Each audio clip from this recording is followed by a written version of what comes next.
श्री स्वामी समर्थ। तुमच्या सगळ्यांचं पुन्हा एकदा माझ्या व्हिडिओमध्ये अगदी मनापासून स्वागत आहे। गेल्या महिन्यात मी एक व्हिडिओ टाकलेला आणि त्या व्हिडिओला तुम्ही सगळ्यांनी खूप छान असा रिस्पॉन्स दिलेला आहे आणि म्हणजे मी जे काही खरं आहे ना तेच सांगितलेलं आहे।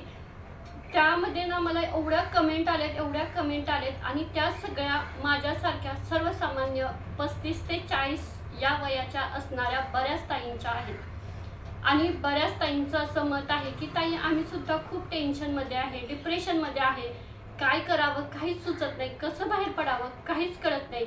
मी सुद्धा या सगळ्यातून गेले, म्हणून तर मी तुम्हाला त्या व्हिडिओमध्ये सांगितलंय की मी काय नक्की कोणत्या गोष्टींचा मला त्रास होत होता आणि मी त्याच्यावर कसे उपाय शोधून काढले आणि त्यातून कसे बाहेर पडले। आता सगळ्यात महत्त्वाची गोष्ट म्हणजे आपल्या मनात येणारी निगेटिव्हिटी। आपल्या मनात एवढे निगेटिव्ह विचार येत असतात आणि त्यांनी आपल्या मनावर एवढं असं घर केलेलं असतं की त्यामधून आपण कधीच बाहेर पडू शकत नाही। त्यामुळेच तर आपल्याला जास्त टेन्शन आणि डिप्रेशन येतं। मला तुम्हाला सगळ्यांना एक उदाहरण द्यायचंय।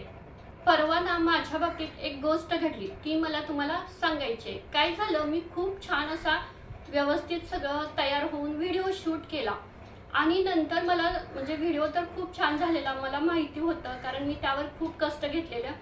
आणि नंतर व्हिडिओ शूट झाल्यानंतर ज्यावेळेला मोबाईलमध्ये मी सेव्ह करायला गेले त्यावेळेला माझ्या मोबाईलची पूर्ण गॅलरी फुल होती आणि अनायसी तो व्हिडिओ सेव्हच झाला नाही। मला वाटलं सेव्ह झाला असेल आणि त्यावेळेला विचारत होतं की म्हणजे आपल्याला मोबाईल विचारतो की कोणते व्हिडिओ म्हणजे स्पेस नाहीये, यातील काहीतरी डिलीट करा, पण नेमका कुठला व्हिडिओ डिलीट करायचा तेच मला समजेना आणि मी कोणताच व्हिडिओ डिलीट केला नाही। मी म्हटलं जाऊ दे, झाला असेल सेव्ह।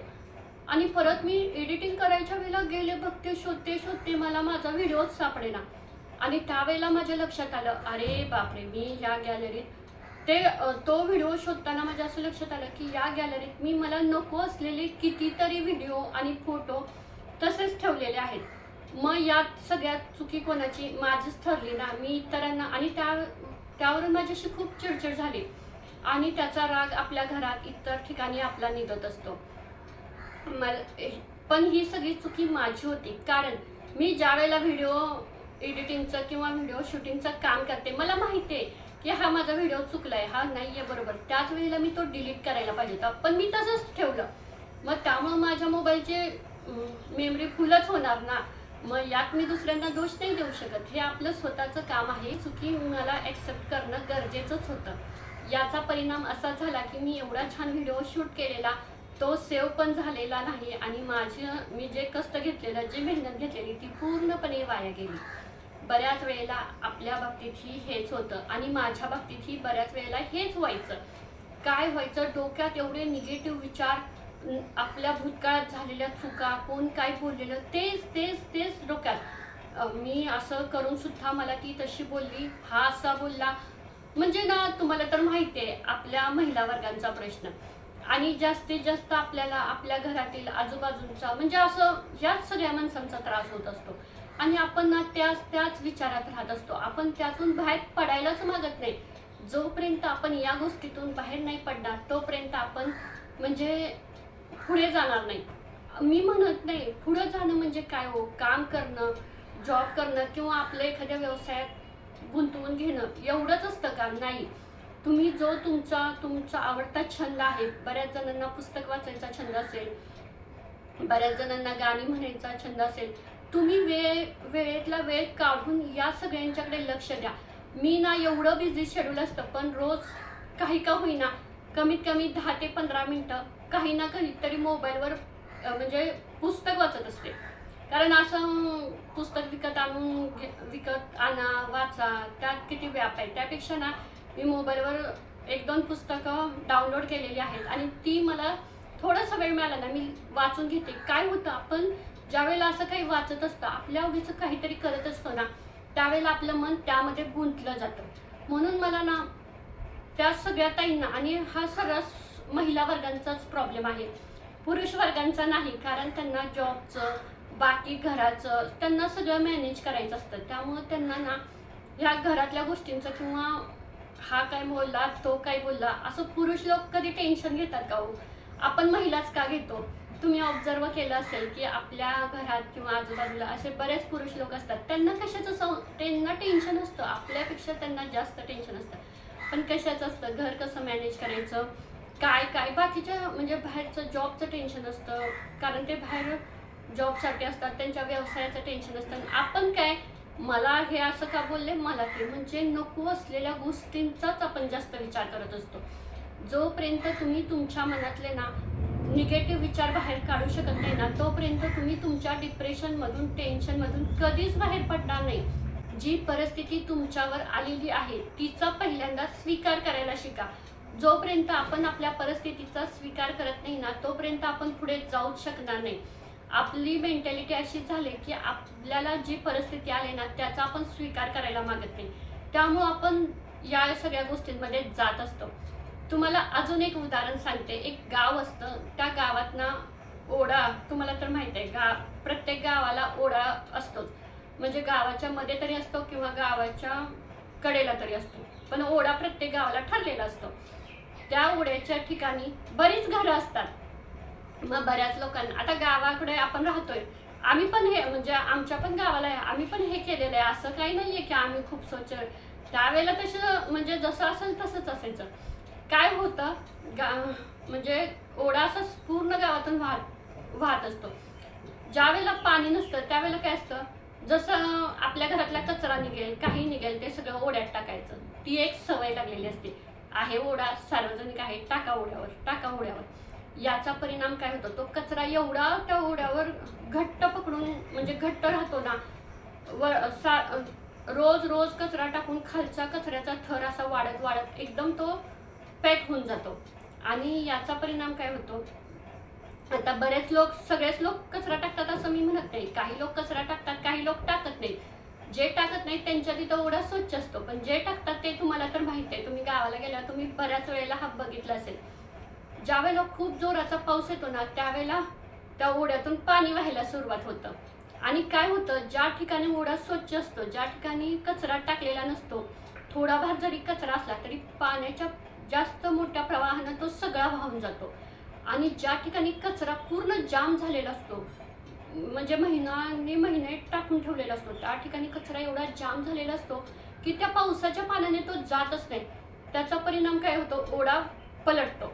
आपण बऱ्याच वेळेला म्हणतो ना की दारात पाणी आलं, अंगणात पाणी आलं, ह्याच्याकडे पाणी शिरलं त्याच्याकडे, आणि तो ओढा पलटतो. आणि तो एकटा पाणी नाही घेऊन जात, तर त्याच्यासोबत जो काही कचरा असेल ना तो सगळ्यांच्या अंगणात पसरतो आणि सगळीकडे कचराच होतो, घाणच होती. त्यावेळेला मग आपलं डोकं फिरतं. मग आपण म्हणतो की आपण वरच्यांना दोष देतो की त्यांनी सगळ्यांनी कचरा टाकला म्हणून पाणी पुढे गेलं नाही, त्यांनी केलं, म्हणजे आपण आपली चुकी एक्सेप्ट करतो का नाही. आपण नेहमी त्यांना, दुसऱ्यांना दोष देतो. की बऱ्याच वेळेला यावरून भांडणं सुद्धा झालेले आहे की तुम्ही कचरा टाकताय त्यामुळे आमच्या दारात पाणी येते.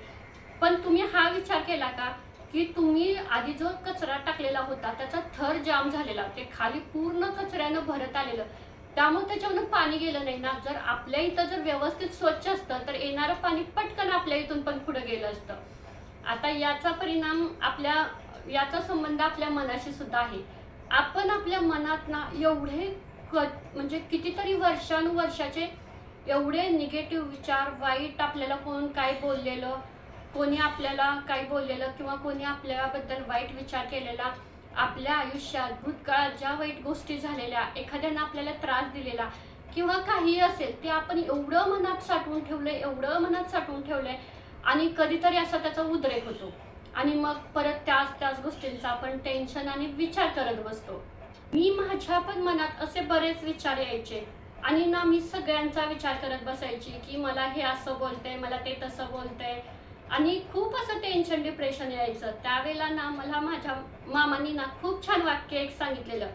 त्यांनी मला एकच सांगितलं, बघ तू तुझ्या कामावर लक्ष दे, तुला जे काही करायचंय ना त्यावर लक्ष दे. तू जर सगळ्या जगाचा विचार करत बसलीस ना तर तू कधीच पुढे जाणार नाही.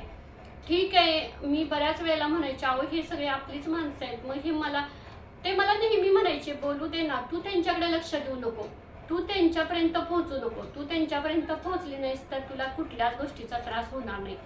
थोडा वेळ लागेल, हो ठीक आहे. प्रत्येक गोष्टीतून आपण लगेच बाहेर पडू शकत नाही, कारण काही गोष्टींचा आपल्या मनावर एवढा आघात झालेला असतो ना की खूप वेळ लागतो या सगळ्यातून बाहेर पडायला. पण तुम्हाला एकच सांगते, जर तुम्ही ठरवलं ना तर तुम्ही या सगळ्यातून नक्की बाहेर पडाल.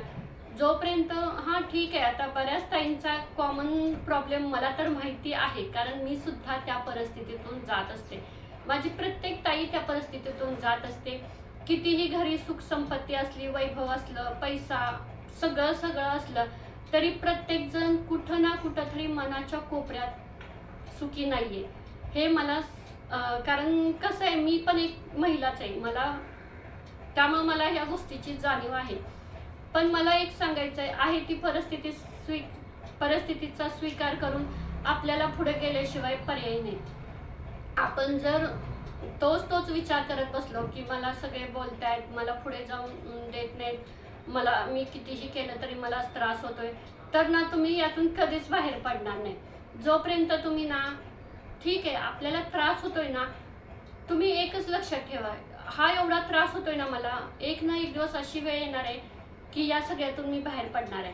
आता त्या ओढ्यात कचरा टाकला जात होता, त्या ओढ्याला तो कचरा म्हणजे ओढ्यात नेहमी पडत होता, पण एक ना एक दिवस वेळ येणारच आहे हे त्याला सुद्धा माहिती आहे की एक ना एक दिवस जोराचा पाऊस पडणार आहे आणि ते सगळं धुवून जाणार आहे.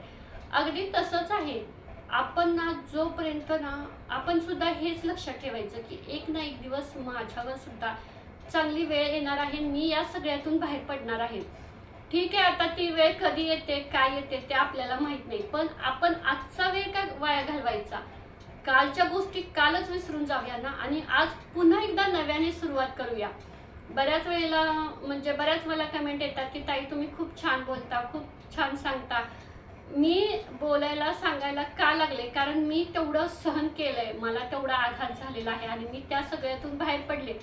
मी स्वतः काही गोष्टींवर खूप विचार केला आणि सगळ्यात महत्त्वाची गोष्ट म्हणजे तुम्ही कोणाचाही विचार ऐकताना किंवा व्हिडिओ बघताना किंवा समोरची व्यक्ती तुमच्याशी बोलते ना, ती काय बोलते ना त्याचा जाणीवपूर्वक प्रत्येक गोष्टीचा विचार करत जावा आणि त्यातून तुम्हाला काय शिकायला मिळते ना ते बघत जावा. ज्या गोष्टी निगेटिव्ह आहेत, ज्या गोष्टीपासून आपल्याला त्रास होणार आहे ना त्या तिथेच सोडून द्यायच्या आणि ज्या गोष्टीतून आपल्याला काहीतरी शिकण्यासारखं आहे ना त्याच गोष्टी फक्त आपलं लक्षात ठेवायचं.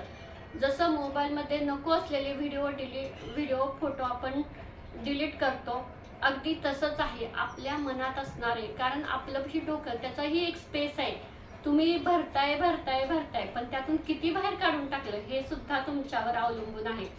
जोपर्यंत तुम्ही तुमच्या मनातले काही निगेटिव्ह विचार, भूतकाळात झालेल्या चुका बाहेर काढत नाही ना तोपर्यंत तुमच्या मनात चांगले विचार येणारच नाहीत, कारण त्यांना तुमच्या मनात जागाच नाही. त्यामुळं माझं एकच तुम्हाला सगळ्यांना सांगणं आहे की जेवढं होता होईल ना तेवढं आपल्या मनातील निगेटिव्ह विचार बाहेर काढून टाका. ज्या भूतकाळात चुका झाल्या त्या सगळ्या विसरून जावा आणि पुन्हा एकदा नव्याने सुरुवात करा. नक्की तुमचा सुद्धा चांगला दिवस येईल.